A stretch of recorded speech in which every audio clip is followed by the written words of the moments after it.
How much money do you actually need to have a comfortable retirement? How much money have you actually saved? When is the last time you looked at your nest egg? Today's show, we're going to talk about strategies that could change the landscape of your overall retirement. We're going to revive your overall IRA. Welcome to the show, everyone. Joe Anderson here, certified financial planner. I'm with Big Al Clopine. He's sitting right over there. Al and I work for a company that is called Pure Financial Advisors. We're very happy to be here because when it comes to finances, you need to understand where your nest egg falls. What type of strategies are you doing right now to create the income that you need long term? Are you actually prepared for retirement? That's today's financial focus.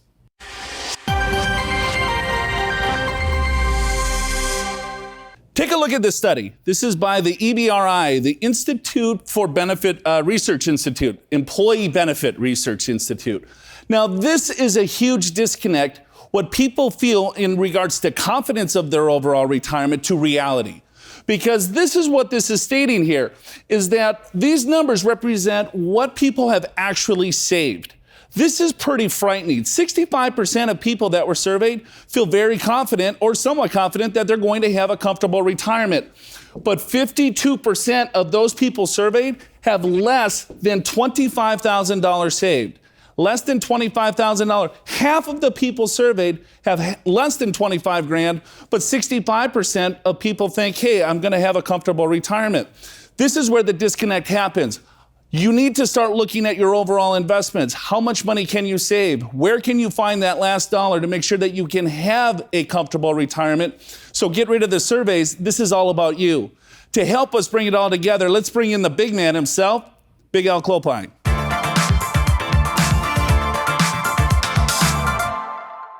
Yes, today we're going to be talking about IRAs, which is definitely one of my favorite topics because it's relating to retirement savings and taxes. This is all about reviving your IRA.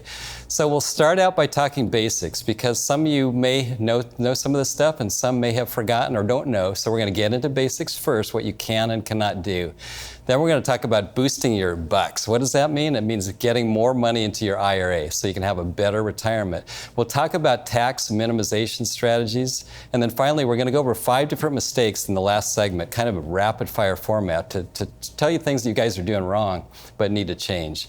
And Joe, IRAs, what could be more important than that? IRAs and retirement. Well, you know, it's funny, you look at the statistics, right? You have a lot of people out there that are fairly confident that they're going to have a comfortable retirement. Sure. But the reality of it is that there's not a lot of savings. I mean, 52% have less than $25,000 saved. Right. So what does that mean to all of us? Is that, all right, well, hey, if you have saved some money, some things are potentially going to change, right? Is that tax rates might go up. And so with that being said, can you prepare yourself today to make sure that you can mitigate some of that? And who can contribute to the plan now? That's really the first thing you got to know. So right off the bat, you need to have earned income. So what does that mean? So that means you need to have a salary or have self-employment income, something that you're paying Social Security taxes for or self-employment tax. Now, if you're not working, let's say you're retired or not working for whatever reason, and your spouse is, you can use your spouse's earned income. Then it depends upon your age, right? So if you want to contribute to an IRA, you need to be under 70 and a half. However, a Roth IRA, you can be any age. So a lot of people contribute. And I think one of the things people miss, Joe, is that if you have a 401k, you can also contribute to an IRA and a Roth. Yeah, a few different mistakes there is that if I have an IRA plan, right, that I'm contributing to, you can also max out a 401k plan. Now, IRAs, they're limited to age 70 and a half. 401ks, you can continue to contribute into that 401k plan as long as you're still on the payroll and an active participant. So I'm not sure who comes up with these rules. That makes it fairly confusing. Roth IRAs, no age limitation. 401ks, no age limitation. IRA, wait, if you're over 70 and a half, you can no longer put money into it. There's also deductibility contributions that people need to be aware of as well, is that if you make too much money, you can't necessarily make a deduction. If my spouse has a plan and I don't have a plan, then there's all sorts of different rules there that people need to be aware of. Yeah, in certain cases you can make a Roth contribution, in other cases you cannot. So it's just a lot to be aware of. But let's go over some of the amounts that you can actually put in. So for an IRA, you can put in $5,500 per year, $6,500 if you're 50 and older. So that's IRA. Then we can look at 401ks and 403bs. It's $18,500 per year, $24,500 if you're 50 and older. But there's more to it than that. There's simple IRAs. So that's $12,500. That's if you're self-employed or you work with a company that has a simple IRA. $15,500 if you're 50 and older. And Joe, even SEP IRAs get in there. That's 20% of profits on a sole proprietorship. Right, and so you would think, hey, this show's all about IRAs. It's pretty easy. I got it wrapped up. Well, no, you got deductible limits, you got Roth IRAs, you got regular 401ks, and you got SEPs, simples, the list goes on and on. So there's a lot of opportunity for a lot of you that are watching this program right now to potentially sock a little bit more dollars into a retirement account that you might not be aware of. Another big question that Al and I get is that, well, hey, I've heard of a Roth IRA, but what does it earn? How much money can I actually make in this Roth thing? And so it's not necessarily an investment, Al. It's a shell that people can invest investments into. Yeah, that's exactly right. Because in a Roth IRA and a regular IRA, it depends upon what investments you pick. So think of a Roth, a regular IRA, or 401k, or simple IRA. These are just retirement accounts, and you pick the investments that you want to invest in. So then, and that's obviously going to determine your rate of return depending upon what you pick. So let's talk about what you can invest in. And the most common things in an IRA, 401k, this would be stocks and bonds. It would be mutual funds. It would be ETFs. And the like. Yeah, you can even go cash, CDs. If you do not want to take any risk at all, whatever that your investment tolerance or risk tolerance is, or whatever your goals are, is what's going to determine what you're going to fund these overall shells with. Now, if you want to get fancy, you can do a self-directed IRA. So a lot of people like to invest in hard assets such as real estate or precious metals. And as a real estate investor myself for over 30 years, I don't necessarily recommend it. And the main reason is because the tax benefits that are available when you own real estate outside a retirement plan are not necessarily available in your 401k, in your IRA, and that sort of thing. So we could go into that a lot more, but Joe, I think we're a little bit short on time for this segment. Big Al and his real estate. Yeah, so there's always pros and cons to anything. Stick around, because when we get back, we're going to talk about, all right, well, maybe you have accumulated some money. Now you start taking dollars out. And then how does this encompass taxes? How about if you have your Social Security benefit? How is that going to be taxed? What is the strategies that you can do to, first accumulate some wealth? And then when you start taking distributions, what is the best plan of attack to do it to enhance your retirement even further? So you don't want to go anywhere. We're just getting started, folks. Show's called Your Money, Your Wealth. We'll be back in just a second.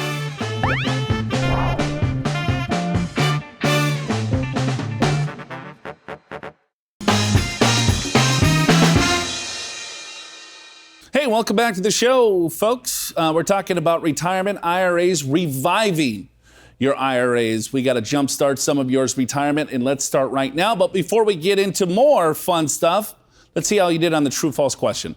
There is a 10-year waiting period before the income and gains of your Roth IRA are tax-free.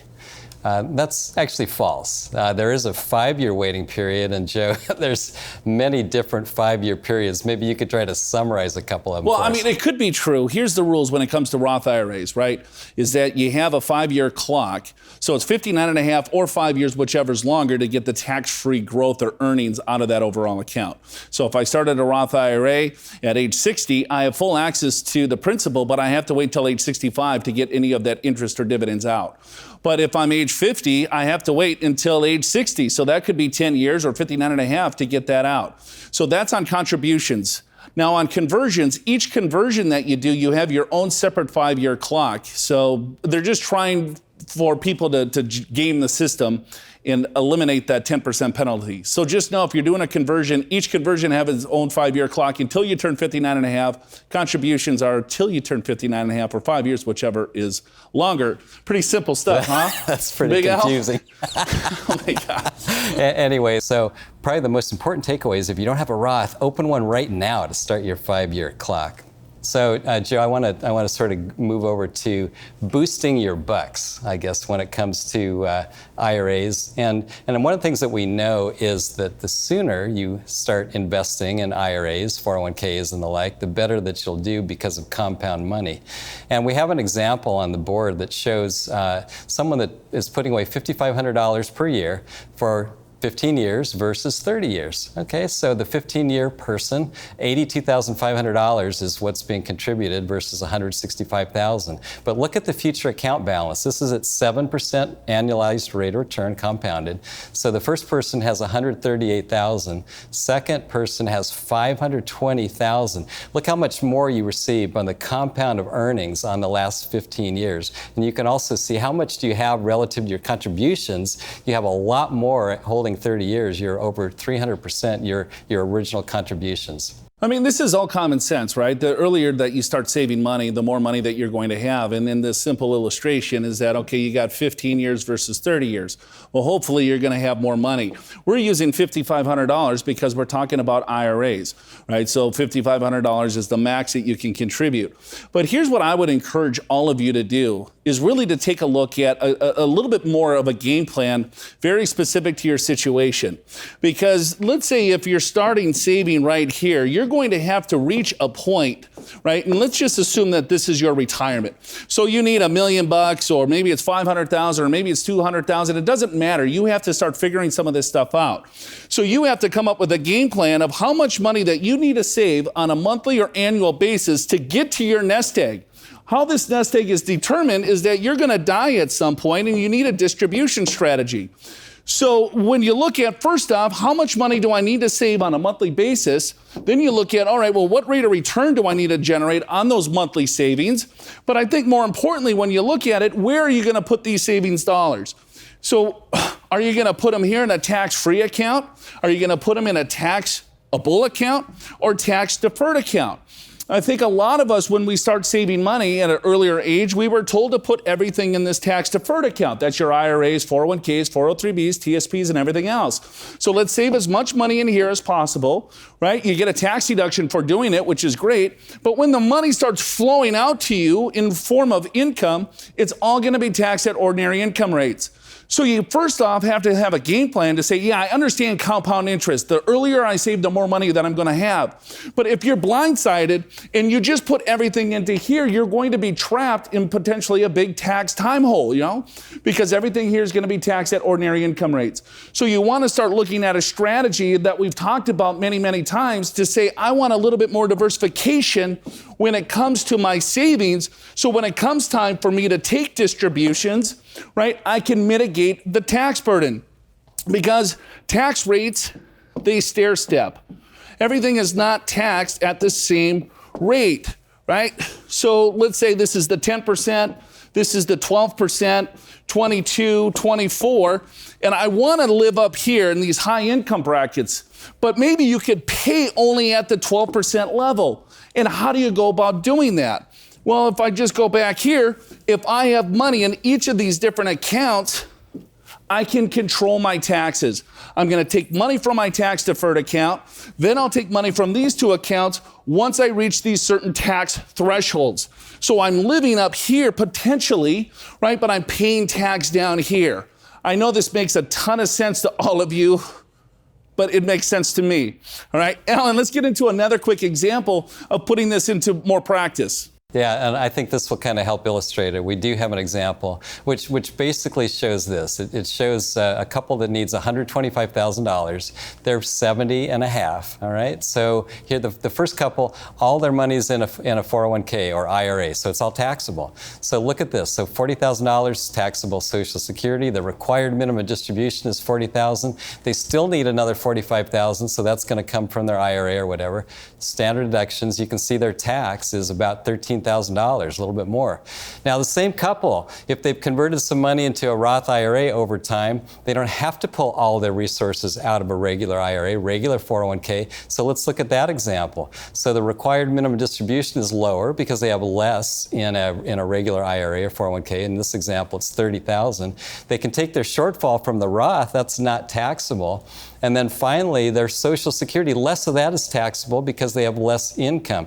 Look at their tax. Their tax is about $2,500. That's a lot lower $13,000 down to about $2,000, Joe, and that's the power of Roth conversions. Right. So what we're looking at here is this $45,000 came from a retirement account, and what we're doing here is that shortfall, $45,000, came from a Roth IRA. So if it comes from a Roth IRA, guess what? There's no tax. They're still living off this $125,000, but I'd much rather pay $2,500 in tax than $13,500. That's what we're talking about, stretching out those dollars by saving more for yourself and giving less to Uncle Sam if you do the appropriate planning. Hopefully this is starting to sink in because there's a lot of things that you can take control of. We can't control the stock market, interest rates, and everything else. But if you do a little bit of planning, save a little bit more money, and do it strategically, you're going to revive your overall retirement. We got to take another short break. When we get back, we're going to talk about the 5 biggest mistakes that you're making right now with your overall IRA. Don't go anywhere. You don't want to miss this. Show's called Your Money, Your Wealth. We'll be back in just a second.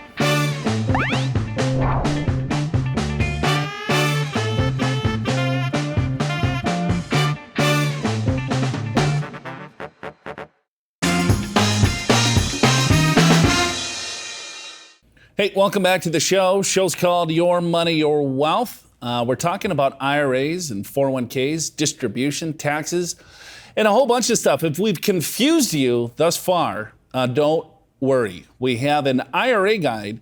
All you have to do is go to yourmoneyyourwealth.com and you can download that guide. And we'll give you the answers that you need to make sure that you can have a jam-packed retirement and revive your overall IRA. We're going to get into the 5 biggest mistakes. So if you get the guide, you're probably not going to make these mistakes. But before we do any of that, let's go to the true-false question. Seniors who continue to work after 70 and a half do not have to take the required minimum distributions for their employer-sponsored retirement accounts. And Joe, that's a little-known fact. That is generally true. There's one exception, and that is if you're over 70 and a half and you own more than 5% of your company. But otherwise, you can be any age. If you're still working with that plan, you don't have to take a required minimum distribution. Now, you do, if you have other plans, other IRAs, you have to take required distributions through them. Yeah, I mean, that's where it gets a little bit confusing. So if you have an IRA and a 401k and I'm still employed with that employer, I do not have to take that required distribution from that 401k plan as long as I'm not an owner of that company. So a workaround is just to take the old IRA and put them all into your 401k so you can avoid the RMD altogether until you retire.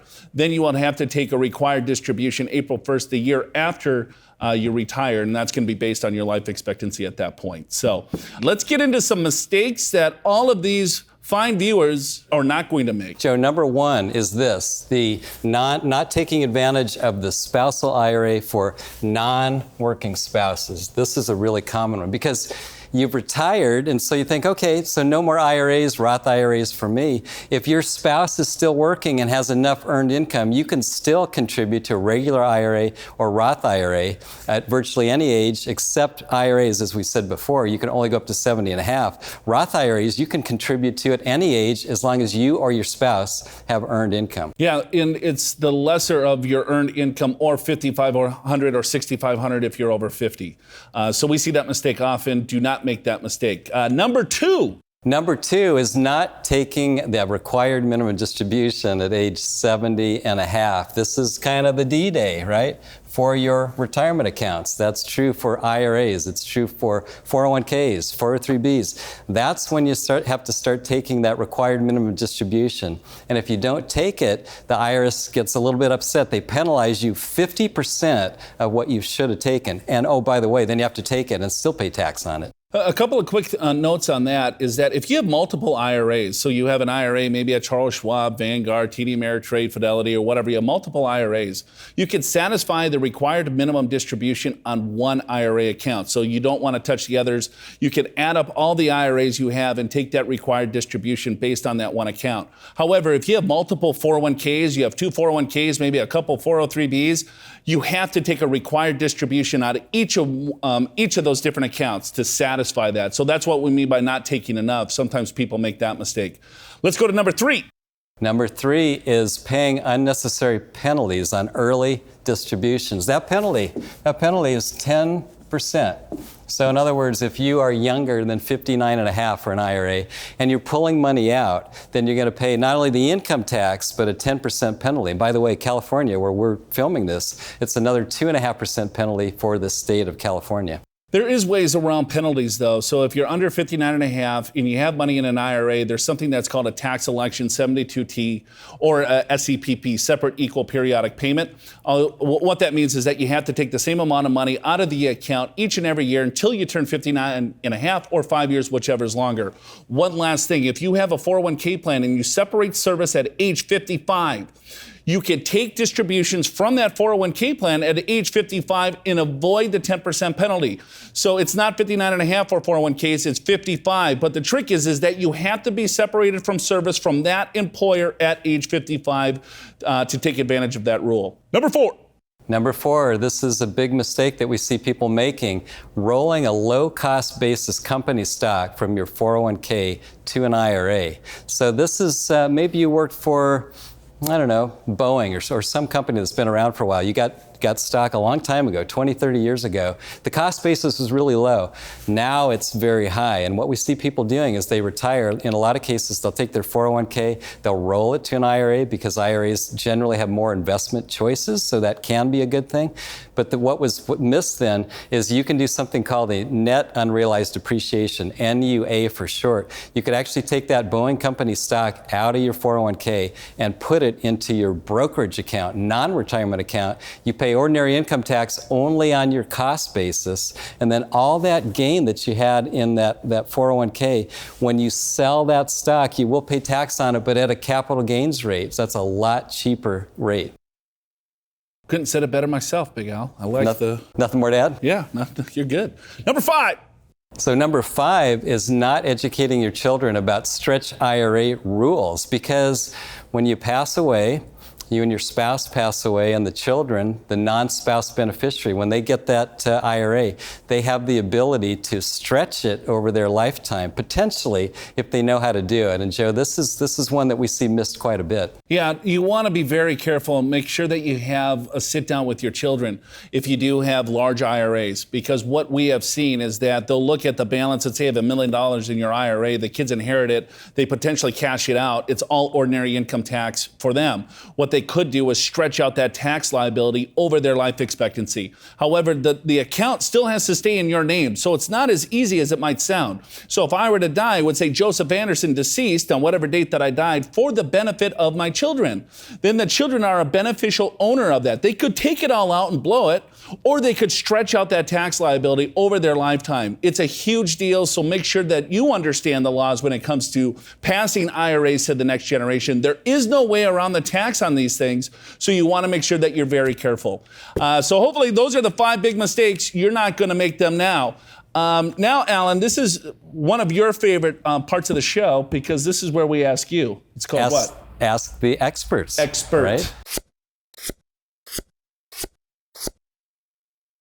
All right, so this is from Robert in Mission Valley. He says, I'm single and I make $150,000 a year. Is there a way to get around income limits for contributing to my retirement accounts? So Robert, I assume you're probably talking about doing a Roth contribution, because a regular IRA, a 401k, 403b, simple IRA, it doesn't matter how much income you make. You can still do those contributions.